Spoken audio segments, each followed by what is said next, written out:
तनु पाई। तो यही कारण क्यों लिखा गया है, क्योंकि ये याचना करती हैं कि अंतिम काल में जन्म जन्म शिव पद अनुरागा।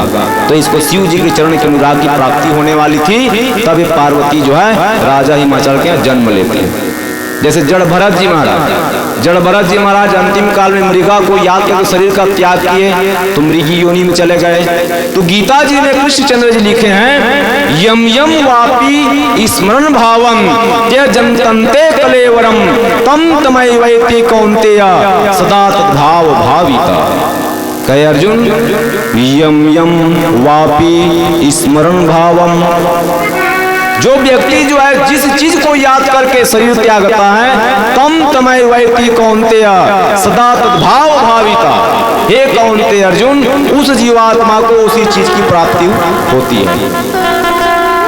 और अंतिम काल में भगवान को याद करोगे तब कृष्णचंद्र जी नीचे में कहते हैं, अर्जुन अंत काले च मामैव स्मरण मुक्त्वा कलेवरम। अंत काल में जीव मुझ परमात्मा को याद करता है तो मुक्त हो जाता है। किससे? कलेवरम से मुक्त। कलेवर मानिए पंचभौतिक शरीर, उस शरीर से वो मुक्त हो जाता है। तब प्रेत योनि में चला गया।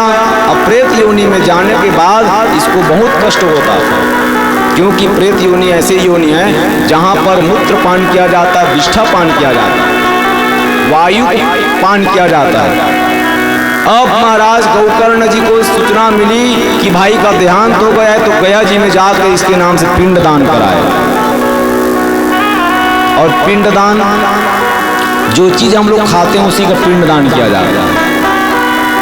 जैसे वाल्मीकि रामायण में लिखा गया है, भगवान श्री रामचंद्र जी के पास जब गुरु वशिष्ठ जी और भरत जी मनाने के लिए चित्रकूट पहुंचे हैं, तब राम जी को सूचना दी गई कि पिताजी का देहांत हो गया।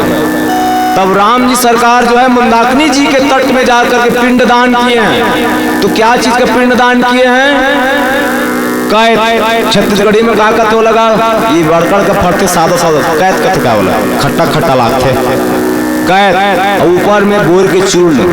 भगवान जो है चित्रकूट बिहारी सरकार चित्रकूट में रह करके उसी कैत को ग्रहण करते थे, पाते थे पके पके कैत को। उसी पके कैत को गूदा को निकाल करके गूदे के ऊपर में बैर के चूर्ण का पिंडदान किए हैं।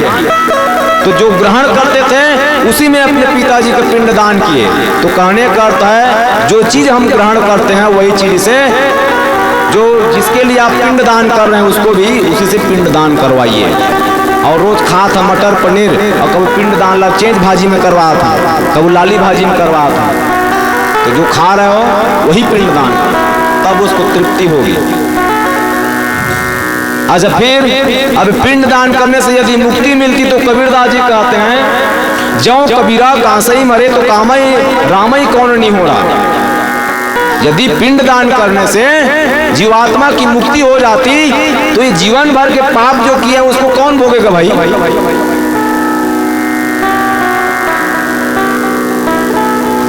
तब एक पिंडदान करके आए हैं, वापसी आ करके एक रात्रि में अपने आंगन को सफाई किए और सफाई करके अपना बिस्तर लगाए गोकर्ण जी महाराज। तो जैसे बिस्तर में सोने के लिए लेटे हैं, ऐसे ही वहां पर भेड़ के रूप में कोई खड़ा हो जाता, अग्नि रूप में खड़ा हो जाता, और अंतिम में जाकर के वायु प्रधान था